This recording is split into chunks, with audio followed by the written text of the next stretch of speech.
రేపు కేసీఆర్ సభ జరగబోతా ఉంది వరంగల్ జిల్లా ఎల్కతుర్తిలో పార్టీ బీఆర్ఎస్ పార్టీ 25 సంవత్సరాలు పూర్తి చేసుకున్న రజతోత్సవ వేడుకలని ఆ పార్టీ నిర్వహిస్తూ ఉంది.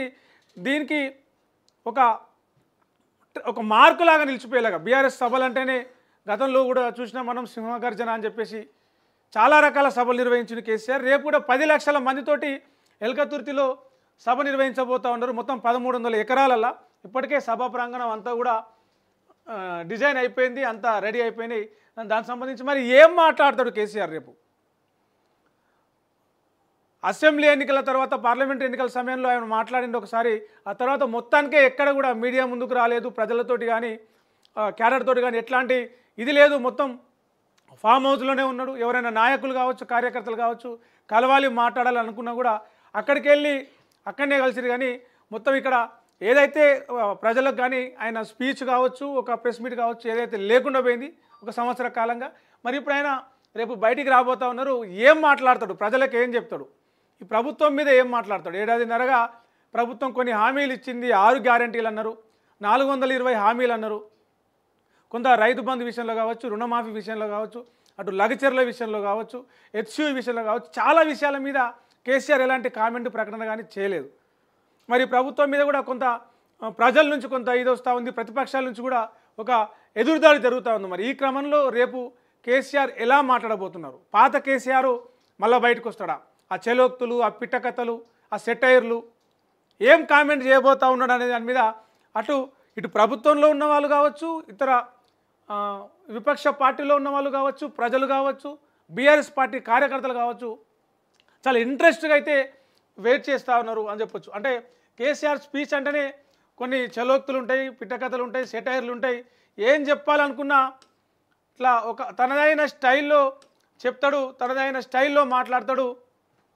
ఆయన చెప్పిందంటే జనాలకు వెళ్ళిపోతుంది. ఆ స్పీచ్ పవరే తెలంగాణ ఉద్యమాన్ని ఒక ఉవ్వెత్తున ఎగిసి రాష్ట్రం సాధించే వరకు కూడా చేసిందని చెప్పేసి చాలామంది రాజకీయ పరిశీలకులు, విమర్శకులు చెప్తూ ఉంటారు. మరి ఈ ఏడాదిన్నరగా ఆయన ఎక్కడ బయటికి రాలేదు, ఎక్కడ మాట్లాడలేదు కాంగ్రెస్ ప్రభుత్వం మీద. మరి ఎలాంటి విమర్శలు చేయబోతూ ఉన్నారు, ఎలాంటి సెటైర్లు వేయబోతూ ఉన్నారు అని చెప్పేసి ఉంది. ఒకసారి చూద్దాం.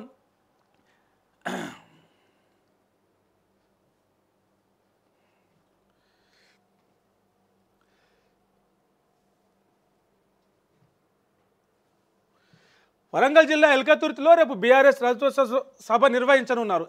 ఇందుకు ఇప్పటికే పెద్ద ఎత్తున ఏర్పాట్లు పూర్తయ్యాయి. సభ కోసం కేసీఆర్ ముందు నుంచే పకడ్బందీ చర్యలు తీసుకుంటున్నారు. ఏర్పాట్లపై నిత్యం స్థానిక లీడర్లతో సమావేశం అవుతూ వారికి దిశానిర్దేశం చేస్తూ ఉన్నారు. అయితే బహిరంగ సభలో బీఆర్ఎస్ అధినేత ఏం మాట్లాడబోతున్నారు, ఆయన స్పీచ్ ఎలా ఉండబోతోంది, ప్రజలకు ఎలాంటి సందేశం ఇవ్వబోతూ ఉన్నారు, ప్రభుత్వంపై ఎలాంటి విమర్శలు చేయనున్నారు, ఆయన ఒకప్పుడు స్పీచ్ వినిపించబోతున్నారా అనేదే ఇప్పుడు రాష్ట్ర వ్యాప్తంగా చర్చగా మారింది. చాలా రోజుల తర్వాత కేసీఆర్ ప్రజల్లోకి రానున్నారు. వాస్తవానికి కేసీఆర్ స్పీచ్ అంటేనే సూక్తులు, చలోక్తులు, విమర్శలు ఇవి ఉంటాయి, వార్నింగులు, పిట్టకథలు ఉంటాయి. వాటితోనే ఆయన ప్రజలను కట్టిపడేస్తూ ఉంటారు. ఉద్యమకాలం నుంచి కేసీఆర్ ప్రెస్ మీట్ పెడుతున్నారన్నా, సభకు వస్తున్నారన్నా అందరూ టీవీల ముందు కూర్చుండిపోయేవారు. చాలా రోజులుగా గులాబీ అధినేత అలాంటి సూక్తులు, చలోక్తులతో కూడిన స్పీచ్ ఇవ్వడం లేదు. ఈ మధ్య పార్టీ వర్కింగ్ ప్రెసిడెంట్ కేసీఆర్ స్పీచ్పై ఆసక్తికర వ్యాఖ్యలు చేశారు. కరోనా టైంలో అధినేత స్పీచ్ కోసం ప్రజలు ఎంతగా ఎదురు చూస్తున్నారో ఇప్పుడు అలాంటి స్పీచ్ వినబోతున్నారంటూ చెప్పుకొచ్చారు. దీంతో కేసీఆర్ ఏం మాట్లాడబోతున్నారనే దాని మీద చర్చ పెరిగింది. బీఆర్ఎస్ 25 ఏళ్ల రజతోత్సవ సభను కేసీఆర్ ఆయుధంగా వాడబోతున్నారని తెలుస్తోంది. కేడర్లో మనోధైర్యం నింపుతూనే పార్టీకి పూర్వ వైభవం తీసుకొచ్చేలాగా ప్రయత్నం చేయబోతున్నారని టాక్. రాబోయే ఎన్నికలను ధీటుగా ఎదుర్కోవడమే లక్ష్యంగా ఆయన స్పీచ్ ఉండబోతుందట. ఎల్కతుర్తి సభలో గులాబీ అధినేత కేసీఆర్ ప్రజలకు కీలక హామీలు ఇవ్వబోతున్నారంట. అంటే ప్రతిపక్షంలో ఉండి కూడా హామీలు ఇచ్చి ప్రజలను కొంత అలర్ట్ చేస్తారా అని చెప్పేసి ఇక్కడ ఒక వార్త మనం చూడొచ్చు. మరోసారి అధికారమే లక్ష్యంగా ప్రభుత్వాన్ని టార్గెట్ చేస్తూనే ప్రజలకు భరోసా ఇచ్చే ప్రయత్నం చేయబోతున్నారని తెలుస్తుంది. గతంలో బీఆర్ఎస్ అమలు చేసిన పథకాలను వివరిస్తూనే వాటిని ఈ ప్రభుత్వం ఎలా తుంగలో తొక్కిందో చెప్పే ప్రయత్నం చేయబోతున్నారని సమాచారం. అలాగే ప్రజల కోసం ప్రభుత్వంపై భవిష్యత్తులో చేపట్టే కార్యక్రమాల గురించి, అంటే 17 నెలలు అయిపోతుంది కాంగ్రెస్ గవర్నమెంట్ వచ్చి, మరి రాబోయే కార్యక్రమంలో రాబోయే రోజుల్లో ఎలాంటి ఆ, ఆ, కార్యక్రమాలు తీసుకుపోతా ఉన్నారు. ప్రభుత్వానికి వ్యతిరేకంగా ప్రజలు సభల, ర్యాలీల, నిరసనల, ఆందోళనల ఎలాంటి కార్యక్రమాలు చేయబోతూ ఉన్నామని చెప్పేసి కేసీఆర్ రేపు చెప్పబోయే అవకాశం ఉందట. దాంతోపాటే బీఆర్ఎస్ తెచ్చిన సంక్షేమ పథకాలు వాటిని కాంగ్రెస్ పార్టీ ఎట్లా నిర్వీర్యం చేస్తూ ఉంది, ఎట్లా ప్రజలకు అందకుండా చేస్తూ ఉంది, వాళ్ళు తెస్తాం వాళ్ళు ఇస్తామన్న పథకాలను కూడా అమలు చేయడంలో ఎట్లా ఫెయిల్ అవుతూ ఉన్నారనే విషయాలను కూడా ఎండగడతారు రేపు సభల కేసీఆర్ అని చెప్పేసి ఇక్కడ మనం ఒక వార్త చూడొచ్చు. ఇప్పటికే 1200 ఎకరాల సభ కోసము సభా ప్రాంగణాన్ని సిద్ధం చేశారు. వేదిక మీద 400 మంది కూర్చోవచ్చు. 8 ఫీట్ల ఎత్తులో ఉన్నది. 1000 ఎకరాల్లో సభ, 40,000 వాహనాలు పార్కింగ్ చేసుకునే ఏర్పాట్లు చేశారు. 10 లక్షల వాటర్ బాటిల్, 10 లక్షల సల్ల ప్యాకెట్లు పెట్టిరట. ఎండాకాలం కాబట్టి 2000 మంది వాలంటీర్లు అందుబాటులో ఉంటారు. 100 వైద్య బృందాలు, 20 అంబులెన్సులు అందుబాటులో ఉంటాయట రేపు సభకు సంబంధించి.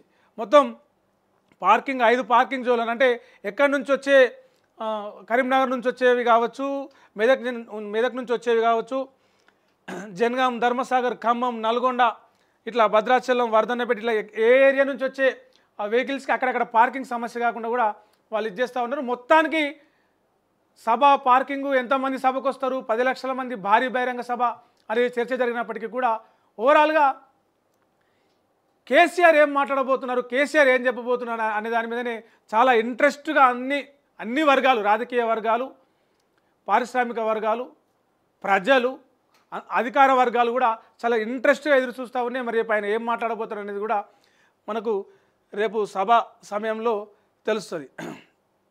ఇక ఇందిరమ్మ ఇండ్లకు సంబంధించి ఇక్కడ మనం ఒక వార్త చూడవచ్చు. ఆమోదిస్తేనే బిల్లు. ఇందిరమ్మ ఇండ్ల పథకంలో ప్రకటబంది